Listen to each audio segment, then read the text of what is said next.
Now, as an entrepreneur yourself, how do you think the economy would fare? Would it improve during a second Trump administration?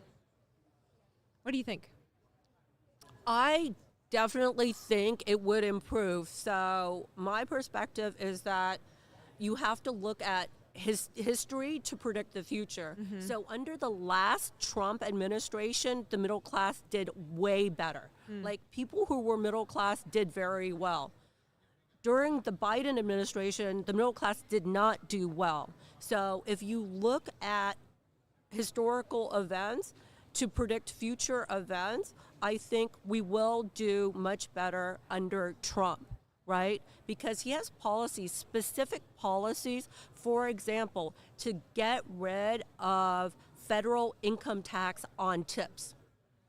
So in a gig economy like we're living in, right, there are the tech elites, there are the engineers, software developers, people working in the factory, but for the most part, there's a lot of service workers and gig economy workers, and they rely on tips.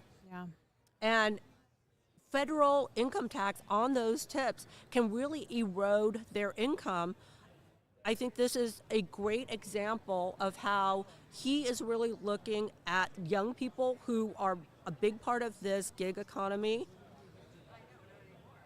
people of color who are mostly the waiters, the waitress, the hairstylist, the nail salon tech that are living on tips, right? And some of these taxes, for $100 in tips, you can be, spending $40 of that on taxes, and then you get like 60%, you get $60, right? It has to be practical, right? It has to be practical, and I love improvements. that the administration is looking out for the working class and the young people, because that's the bedrock of our economy, no?